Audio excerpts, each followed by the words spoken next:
Good morning dear student. आज हम आपके पॉलिटिकल साइंस के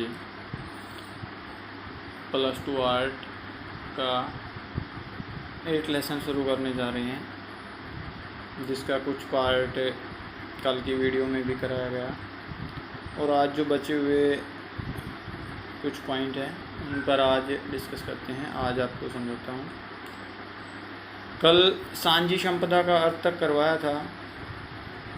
इसके बाद अब आता है कि मूलवासियों का अर्थ क्या होता है तथा इनकी क्या मांग है। मूलवासी कौन हैं, इनकी क्या मांग है, किस तरीके की मांग कर रहे हैं।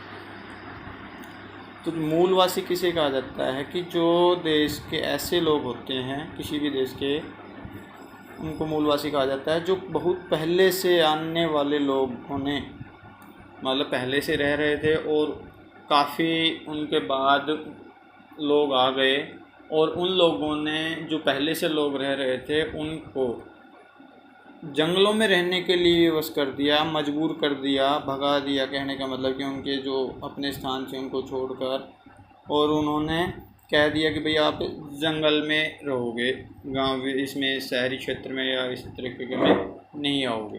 तो उसमें कह सकते हो कि जो आधुनिक दुनिया की जो ये विकास की दुनिया है, जो चमक धमक वाला है, ये चीज़ें आज भी उनसे दूर हैं। आज भी वो अपनी पुरानी वेशभूषा को, संस्कृति को, प्राचीन जो वाली हैं उनको ही अपनाए हुए, परंपरा को, और उन्हीं को भारत का मूलवासी कहा जाता है। भारत में जो मूलवासी के नाम के लिए जो अनुसूचित जनजाति वगैरह हैं, आदिवासी बोलते हैं, इन शब्दों का प्रयोग किया जाता है।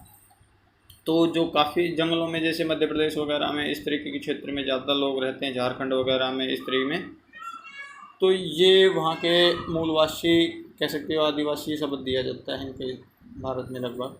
अब इनकी मांग क्या है, ये क्या कह रहे हैं कि भाई हमें क्या चाहिए। ये तो हो गया कि उनका मूलवासियों का अर्थ कि मूलवासी किसे कहते हैं।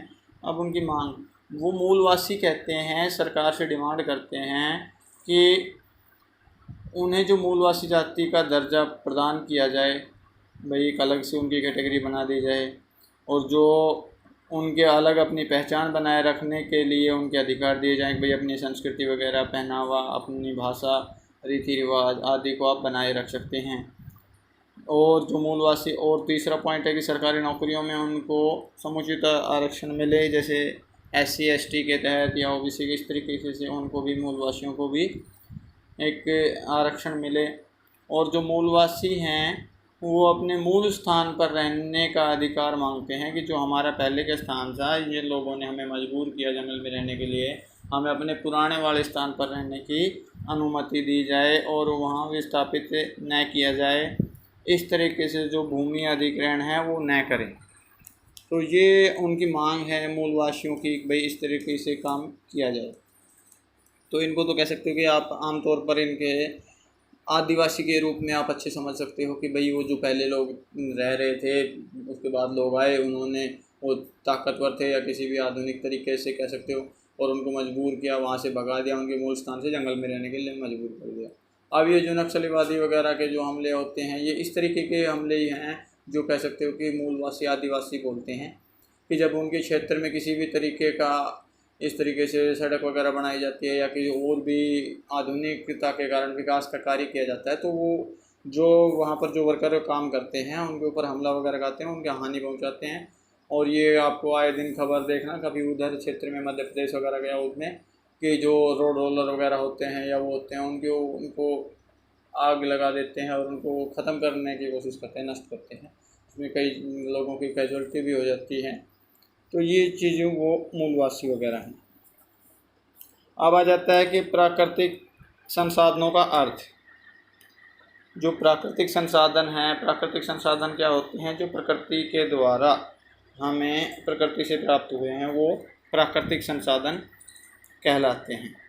तो प्राकृतिक संसाधन के वे अमूल्य उपहार हैं जिनकी सहायता से मानव अपनी आवश्यकताओं की पूर्ति करता है तथा आर्थिक विकास के उच्च स्तर को भी प्राप्त करता है। जो सारी चीज़ें मैंने बताया था कि भाई जो भी खान वगैरह है, अलग अलग धातु हैं, ये सोना है, चांदी वगैरह, कोयला, हीरा, ये सारी चीज़ें कहाँ हैं? प्राकृतिक संसाधन में हैं, पेट्रोलियम वगैरह हैं, ये सारे हमें ज़मीन से प्राप्त हो रहे हैं और ये कह सकते हो कि सीमित मात्रा में है और इनका इस प्रकार से दोहन किया जा रहा है कि आने वाली पीढ़ी तक शायद ये ना भी बचें और फिर पूरे मानव जाति के ऊपर संकट आ जाएगा। तो इनका वो कहा जाता है कि उचित प्रयोग किया जाए ताकि आने वाली पीढ़ी भी और भी काफ़ी लंबे समय तक इन चीज़ों का प्रयोग कर सकें, इन संसाधनों का प्रयोग कर सकें। अर्थ में तो इनका यही है, अलग थोड़ा वो है कि भाई मैकनाल के अनुसार जो परिभाषा वगैरह है वो अलग अलग राइटर का है। इस मैकनाल ने कहा है कि प्राकृतिक संसाधन वे संसाधन हैं जो प्रकृति द्वारा प्रदान किए जाते हैं तथा उसे जो मानव के लिए उपयोगी होते हैं। तो ये चीज़ें तो हैं प्राकृतिक संसाधन, जैसे नाम से आपको समझ में आ रहा होगा कि प्रकृति के द्वारा दिए गए संसाधन प्राकृतिक संसाधन कहलाते हैं। अब ये है नेक्स्ट के पर्यावरण संरक्षण के उपाय क्या क्या हैं।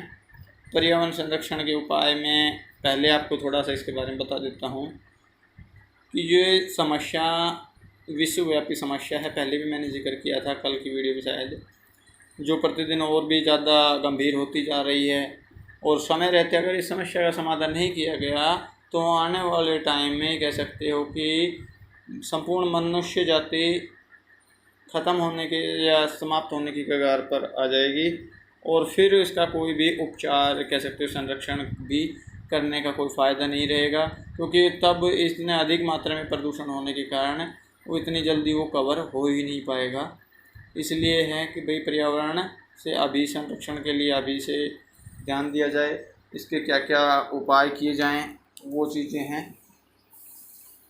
तो पहला लेके चलते हैं कि गांधी जी की विचारधारा को अपनाकर, गांधी जी की विचारधारा क्या थी कि गांधी जी चाहते थे कि जो पर्यावरण संबंधी कुछ भी जो विचार रखते थे उन चीज़ों में लोगों को बढ़ावा दें, जो इसको सहयोग करें उनको और बढ़ाएं, पेड़ पौधे अधिक लगाएं, जो बड़े बड़े उद्योग हैं उनके स्थान पर लघु और कुटीर उद्योगों को बढ़ावा देना और प्रकृति का प्रेम रखना। कहने का मतलब कि जो बड़े कारखाने लगते हैं वो काफ़ी बड़े क्षेत्र में लगते हैं और फिर उनको काफ़ी प्रकृति का नुकसान भी होता है उनसे, जबकि लघु और कुटीर उद्योग हैं, लोग घरों वगैरह में या थोड़ी सी जगह के में वो अपना कारोबार करते हैं और उससे किसी इतनी ज़्यादा पर्यावरण प्रदूषण की समस्या उत्पन्न नहीं होती है। तो जो गांधी जी के विचार थे उनको अपना कर भी कह सकते हो कि ये किया जा सकता है। दूसरा आपका है कि आवश्यकताओं में कमी करके, आवश्यकताओं की कमी, सारा काम जो होता है वो लोगों की आवश्यकताएं बढ़ती जाती हैं और वो अधिक से अधिक कार्य करते हैं, प्रकृति को अधिक से अधिक नुकसान पहुंचाते रहते हैं, पर्यावरण प्रदूषण करते रहते हैं। सिर्फ लोग अपना फ़ायदा देखते हैं, अपना प्रॉफिट देखते हैं। अगर कोई कारखाना लगाता तो उससे ये नहीं देखता कि भाई पर्यावरण प्रदूषण कितना हो रहा है, सिर्फ अपना फ़ायदा देखता है और वो अधिक से अधिक कार्य करता है। तो इस तरीके से जो लोगों की आवश्यकताएँ हैं वो कम करें, लोग आवश्यकता कम हो जाएगी तो ऑटोमेटिक ये कारखाने वगैरह हैं ये कम होते चले जाएंगे। जब इनके पास ऑर्डर ही कम आएंगे तो ये सब है खुद कम काम करेंगे और कम करेंगे तो फिर कारखाना में धुआं वगैरह ये भी कम होगा। जैसे आपका है कि भाई कार वगैरह लेनी है, वो लेनी है, तो लोग 2-2 3-3 साल में कार वगैरह बदल देते हैं, मोबाइल बदल देते हैं। ये चीज़ें आप लंबे समय तक अगर यूज करते हो तो फिर कंपनी के पास इतना ऑर्डर नहीं रहेगा और वो कह सकते हो कि फिर इतना 24 घंटे काम नहीं कर पाएगी। 24 घंटे की जगह अगर 6 घंटे 8 घंटे भी काम करते तो पर्यावरण प्रदूषण पे इतना नहीं हो पाएगा। अब दूसरा है कि जनसंख्या नियंत्रण करके, क्योंकि जो आवश्यकताएं बढ़ती हैं वो सबसे ज़्यादा क्या है कि जनसंख्या से बढ़ती है। जब जनसंख्या ही कम रहेगी तो आपके संसाधनों के उपयोग भी कम होगा और उपयोग कम होगा तो ये काफ़ी लंबे समय तक चलेगा और इतना प्रदूषण भी नहीं होगा। तो ये चीज़ें हैं कि जो जनसंख्या को नियंत्रण करने से स्वतः ही सारी चीज़ें खुद नियंत्रण में हो जाएंगी। तो ये भी एक अहम पॉइंट है कि भाई जनसंख्या को नियंत्रण करके भी पर्यावरण प्रदूषण को रोका जा सकता है।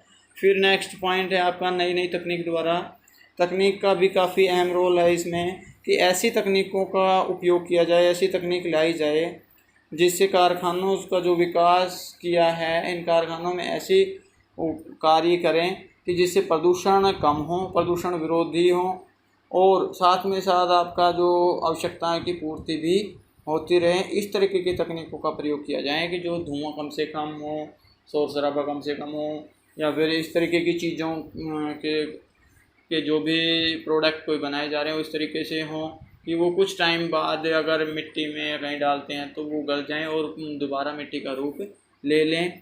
तो इस तरीके की चीज़ों का वो बनाया जाना चाहिए, इस तरीके की तकनीक लानी चाहिए। और एक जो नेक्स्ट आपका पॉइंट है कि वो लोगों को पर्यावरण संबंधी शिक्षा देकर, इसमें है कि भाई लोगों को जब अधिक से अधिक जागरूक किया जाएगा, छोटे बच्चों से ही उनके पाठ्यक्रम में पर्यावरण संबंधी लेसन वगैरह इंक्लूड कर दिए जाएंगे, तो उसके बाद उन लोगों के जो बचपन से ही जो चीज़ें समझाई जाती है तो वो उनके थोड़ी ज़्यादा समझ में आती है, और इससे वो प्रकृति के प्रति प्रेम करने लगते हैं और पेड़ पौधे लगाने में या उनसे रहने में अधिक रुचि होती है। कई बार आपने देखा होगा छोटे बच्चों को जो स्कूल में, ख़ास तौर पर जैसे सेकंड थर्ड तक के बच्चों को जो स्कूल में बताया जाता है वहीं अपने घर पर आकर करने की कोशिश करते हैं।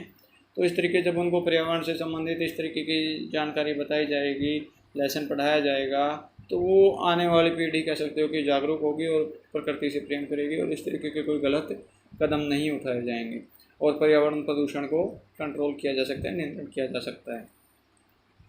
नेक्स्ट अंतर्राष्ट्रीय सहयोग द्वारा, ये था कि भाई पूरे, मैंने पहले भी जिक्र किया था कि किसी एक भी देश की समस्या नहीं है और ना ही कोई एक देश इस समस्या से निजात पा सकता है, कंट्रोल कर सकता है। ये समस्या पूरे विश्व की है तथा पूरा विश्व सहयोग के द्वारा इस समस्या से जल्दी निपटा जा सकता है तथा इसको नियंत्रण में रखा जा सकता है।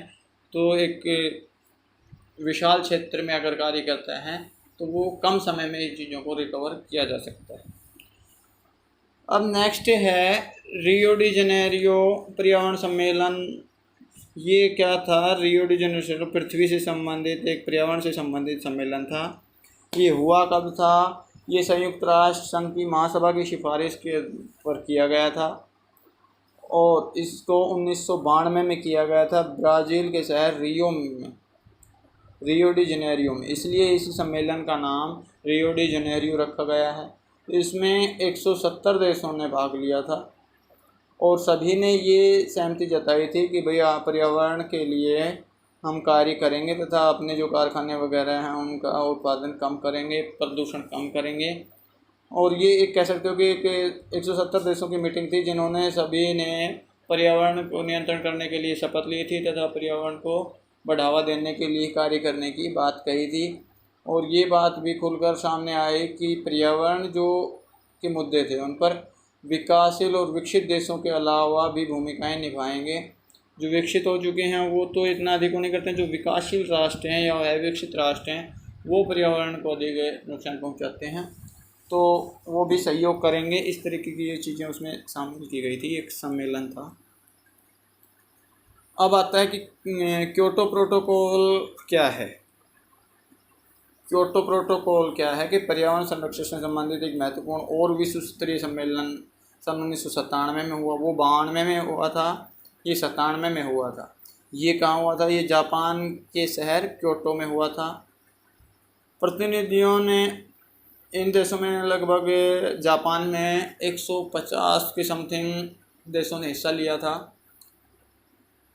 और जो इस सम्मेलन में कह सकते हो कि प्रतिनिधियों ने जो भाग लिया था इस सम्मेलन में, यह निर्णय लिया गया कि औद्योगिक देश एक निश्चित सीमा के अंतर्गत ग्रीन हाउस गैसों के उत्सर्जन को कम करने का प्रयास करेंगे तथा सभी देश पर्यावरण संरक्षण के लिए आधुनिक तकनीक का प्रयोग करेंगे, आधुनिक तकनीक को अपनाएंगे तथा सभी देशों पर्यावरण संरक्षण के लिए आधुनिक तकनीक को अपनाने पर बल देंगे। ये चीज़ें थी क्योटो प्रोटोकॉल की। और ये रियो डी जेनेरियो कहने का मतलब दोनों पर्यावरण से संबंधित था। एक आ जाता है सतत पोषण विकास या टिकाऊ विकास कह सकते हो। तो इस टिकाऊ विकास का कहने का मतलब है कि आर्थिक विकास किया जाना विकास का एक तरीका है जिसमें पर्यावरण को हानि पहुंचाए बिना विकास करना टिकाऊ विकास कहलाता है। और भी इसमें आ जाते हैं कि भाई रियो डी जेनेरियो की सिफारिश को किस नाम से जाना जाता है? ये एक नंबर के क्वेश्चन बनते हैं लगभग, जैसे उसको एजेंडा 21 कहा जाता है। ये भी पर्यावरण से इसमें संबंधित है। भारत ने क्योटो प्रोटोकॉल पर कब हस्ताक्षर किए? वर्ष 2002 में किए थे। भारत में ऊर्जा संरक्षण अधिनियम कब पारित हुआ? वर्ष 2001 में। तो इस तरीके से था। भारत में जो एक पर्यावरण नेता का नाम बताया जाता है वो होता है जैसे सुंदरलाल बहुगुणा, मेधा पाटेकर वगैरह ने, इन्होंने बड़े स्तर पर अभियान चलाए थे पर्यावरण से संबंधित लोगों को जागरूक करने के लिए। और ये जो एक चिपको आंदोलन वगैरह था वो भी आपका पेड़ों से संबंधित था। तो ये चीज़ें आपका इसमें पर्यावरण से संबंधित हैं। और जो अगर पर्यावरण सही रहता है तो जो ताप वृद्धि में प्रतिवर्ष ग्रोथ होती जा रही है, वृद्धि होती जा रही है, ये भी कम होगी। तो इस तरीके से ये आपके लगभग ये लेसन अभी मेरी तरफ से तो कंप्लीट है। कुछ भी आपके पॉइंट अगर रहते हैं तो आप डिस्कस कर सकते हैं, पूछ सकते हैं। धन्यवाद।